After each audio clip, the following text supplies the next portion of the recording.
कोई तो कहता है कि मैया सीता जो है वो एक साधुओं के रक्त से पैदा है, और कोई तो कहते गंगा जल से पैदा है।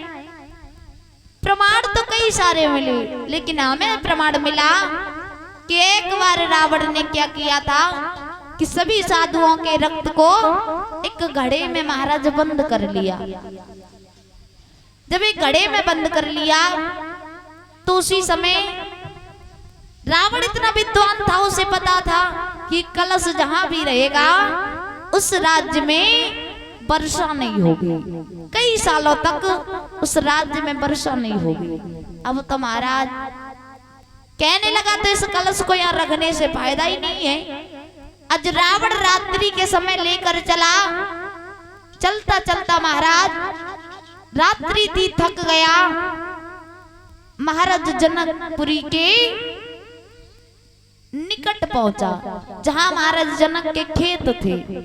जब रावण खेतों पर पहुंचा तो उस पर वहां चला नहीं गया, थक गया, तो उसने वहीं पर गड्ढा किया और उसी में उसे गाड़ दिया। इधर महाराज जनक के यहाँ पर वर्षा नहीं हुई तो बड़े दुखी, कहने लगे क्या किया जाए। तो ऋषियों से पूछा गया, पूछने पर पता चला कि महाराज जनक और तुम्हारी पत्नी अगर सोने का हल खेतों में चलाए तो उससे वर्षा हो जाएगी। महाराज जनक ने ऐसा ही किया, एक सोने का हल बनवाया। हल बनवाने के बाद पत्नी और स्वयं चलाने लगे। जब महाराज उस हल को चलाने लगे तभी देखा कि हल चलाते समय महाराज जनक का हल एक घड़े से टकरा गया। जब उस कलश को महाराज बाहर निकाला, खोला तो उसमें कन्या मिली। आज महाराज को जब एक कन्या मिली बड़े खुश हुए, क्योंकि महाराज लक्ष्मी होती है जो बेटी होती है, और जिसके घर महाराज बेटी नहीं होती ना वो सबसे बड़ा कंगाल होता है इंसान। बेटी जो होती है धनवानों के घर में ही जन्म लेती है। धनवान ये नहीं महाराज जो कि दौलत से धनवान हो, जो दिल से धनवान होता है बेटी हमेशा उसी के घर में जन्म लेती है। और तुम्हारे पास महाराज धन दौलत चाहे कितनी भी है, अगर तुम दिल से गरीब हो तो बेटी तुम्हारे घर में कभी कदम नहीं रखेगी। आज महाराज दशरथ बड़े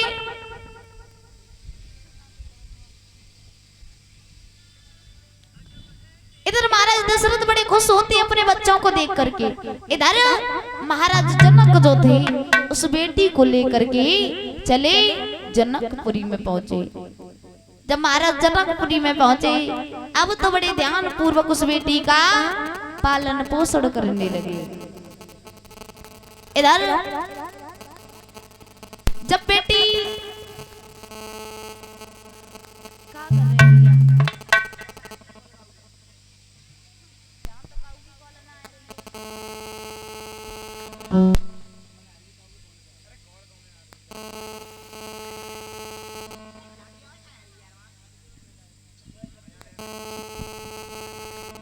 बोलिए आनंद कंद भगवान की।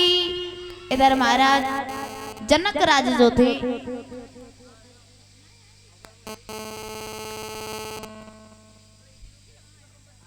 बड़े ध्यान पूर्वक उस बेटी का पालन पोषण करने लगे।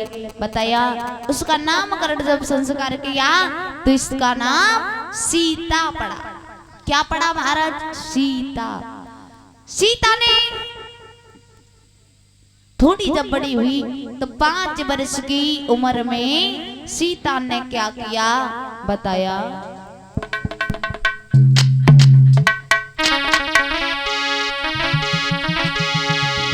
कि श्री जगन्नाथ दुलारी सीता ने और बचपन में कौतिक दिखलाया।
को आदेश सुनायो है।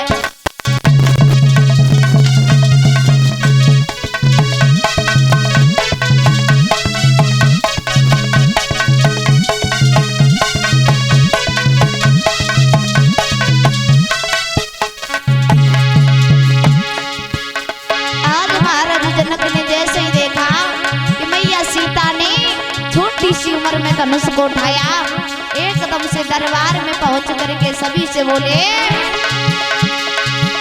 श्री शंकर जी के धन्यवाद जो भी मेरे हाथ तोड़ेगा, मेरी बेटी सीता के संग वो वीर तो रिश्ता जोड़ेगा।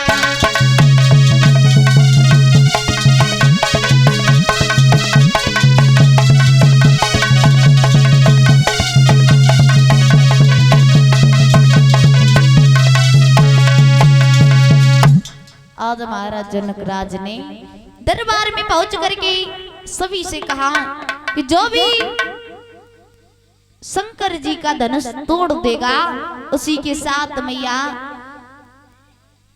कह दिया कि उसी के साथ जानकी का विवाह होगा। आज महाराज इधर इस तरह से मैया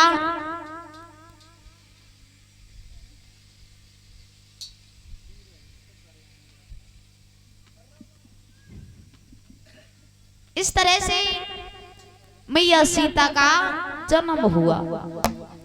इधर महाराज दशरथ जो थे बड़ी खुश थे, लेकिन विश्वामित्र को देखा, आसन दिया, कहा प्रभु बड़े दिनों में आए हो, बैठो। आसन डाला महाराज।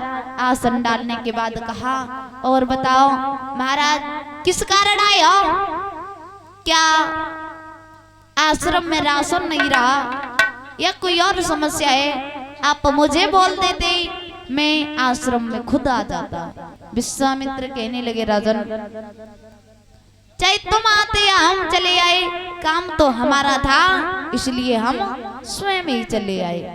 कहने लगे, बताओ महाराज क्या बात है? आसन दिया आज।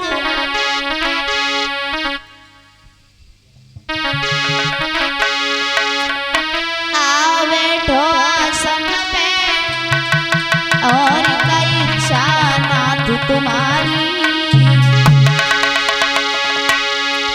आज पूछने लगे महाराज दशरथ,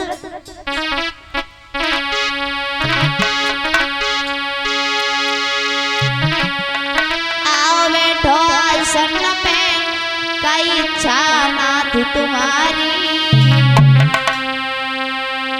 देते हो का दान को का सेवा करी तुम्हारी।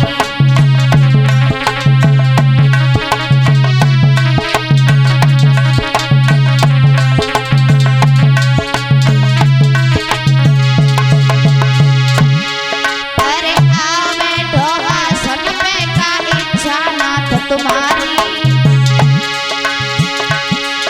अरे आओ बैठो आसन पे, का इच्छा नाथ तुम्हारी।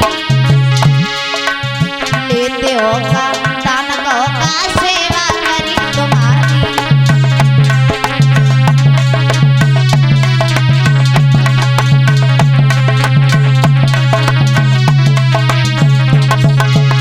और महाराज अरे संत शिरोमणि द्वारी द्वार पे कभी किसी के न गाते। संत शिरोमणि द्वारी द्वार पे कभी किसी के न गाते। होती है शुभ घड़ी संत के दर्शन भी हो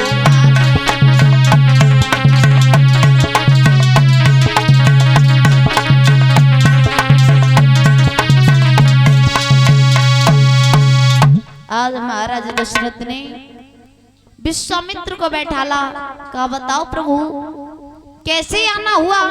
तो समझा करके विश्वामित्र कहने लगे, सुनो राजन,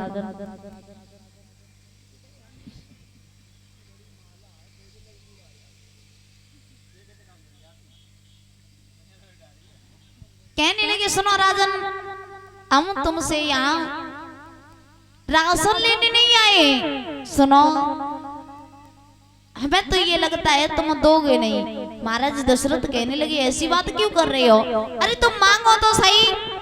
विश्वामित्र कहने लगे हमें विश्वास नहीं हो रहा, राजन क्या तुम जो हम मांगने के लिए आए हैं उसे दोगे? कहने लगे जरूर देंगे। कहने लगे ऐसे विश्वास नहीं हो रहा, एक काम करो तुम तिरवाचा भर लो।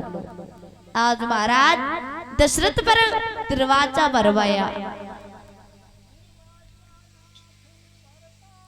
कहने लगे कि महाराज हम तिरवाचा भरते हैं कि जो तुम मांगोगे वही देंगे, वही देंगे, वही देंगे। आज महाराज दशरथ ने जब तिरवाचा भर लिया उसी समय कहने लगे सुनो हम और कुछ नहीं मांगते, हम केवल तुम्हारे राम और लक्ष्मण को लेने के लिए आए हैं। जैसे ही महाराज राम और लक्ष्मण को जाने का नाम सुना, ये मानो जैसे महाराज दशरथ के सीने में किसी ने छुरी चला दी हो। दशरथ कहने लगे महाराज आप मेरे प्राण मांग लो, इस राज्य को मांग लो, लेकिन मेरे राम और लक्ष्मण को ना मांगो, क्योंकि पूरी उम्र निकल गई तब जाकर के मैंने बच्चों के मुख को देख पाया है, और वो भी तुम ले करके जा रहे हो, मेरे छोटे छोटे से बच्चे हैं। कहने लगे देखो राजन हमारे यहाँ राक्षसों का उपद्रव ज्यादा हो रहा है, तुम हमारे साथ राम और लक्ष्मण को भेज दो। आज दशरथ हाथ जोड़ करके कहने लगे प्रभु हमारे प्राणों को ले जाओ, लेकिन हमारे राम और लक्ष्मण को लेकर के न जाओ। रो करके कहने लगे हाथ जोड़ के महाराज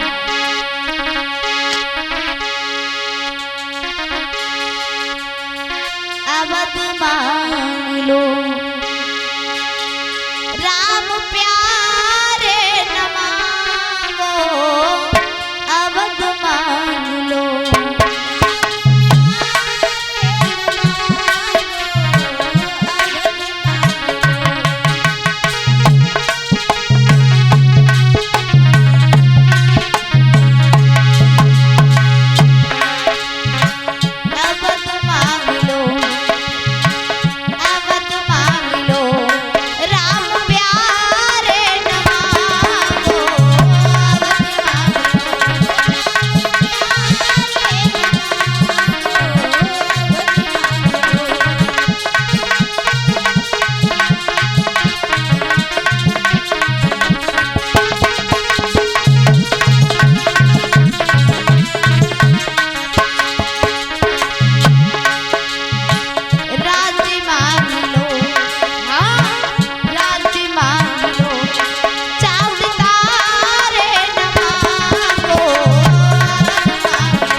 आज महाराज दशरथ समझा कर कहने लगे सुनो चाहे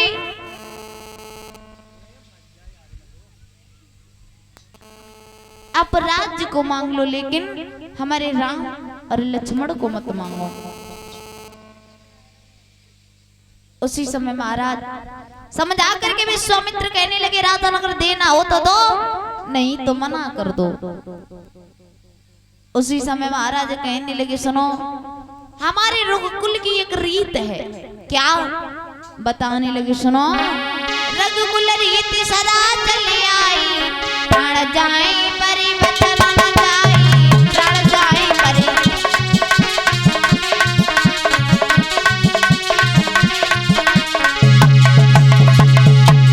रघुकुल रीत सदा चली आई, प्राण जाए परिवचन न जाए, प्राण जाए।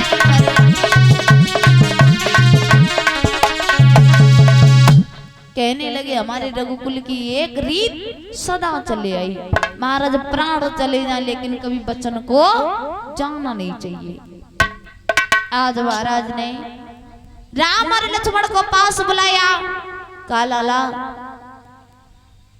गुरु विश्वामित्र तुम दोनों को लेने के लिए आए हैं। और इनके साथ चले जाओ, तुम इनके साथ रहकर विद्याओं का पाठ करना।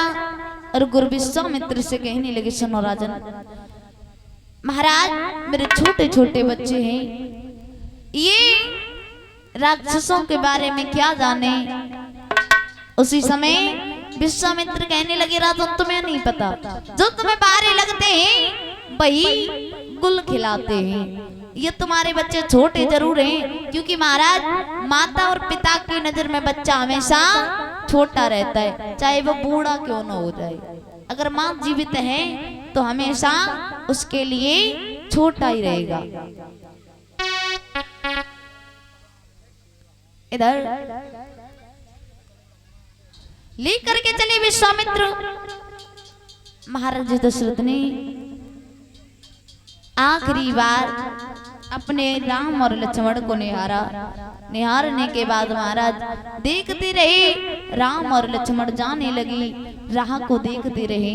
उसके बाद लेकर जब चले कुटिया पर, जिस समय पहुंचे, कुटिया पर पहुंचने के बाद सभी राक्षसों का विनाश किया। खरदूषण को मारा। खरदूषण को मारने के बाद महाराज इस तरह से सभी राक्षसों का विनाश किया। विनाश करने के बाद 64 दिन में महाराज राम ने 64 विद्याओं का स्मरण किया। जब 64 दिन में 64 विद्याओं का ज्ञान प्राप्त किया भगवान ने, इधर ज्ञान प्राप्त करने के बाद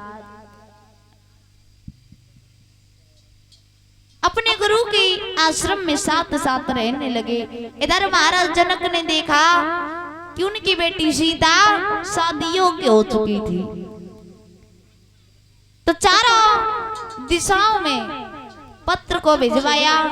कहा मेरी बेटी अब सियानी हो चुकी है, क्यों ना उसके लिए अब कहीं अच्छा सा घर और वर उसकी जिंदगी में आ जाए। उसके केवल महाराज पिता के लिए कि यही दिन बाकी होता है कि अगर बेटी के पीले हाथ कर दें तो सर पर जितना भी बोझ है वो उतर जाएगा। और महाराज कभी अपनी बेटी के लिए लड़का देखने जाओ तो एक युक्ति बता रहे हैं कि कभी अपनी बेटी के लिए लड़का देखने जाओ तो किसी से मत पूछना, पड़ोसी से एक बात जरूर पूछना। कहिए भैया जिस लड़के को हम देखने आए हैं उनका घर कैसा है, परिवार कैसा है। अगर पड़ोसी कहता है भैया सब खाते पीते हैं तो समझ जाना बड़ा सुखी परिवार है। और अगर पड़ोसी ने कह दिया भैया सब पीते खाते हैं, यानी बात एक ही है महाराज, लेकिन कहने का लिहाजा बदल गया। पीते खाते यानी सब मांस मदिरा का सेवन करते हैं, और सब खाते पीते यानी दाल रोटी सब खाते पीते हैं। हाँ,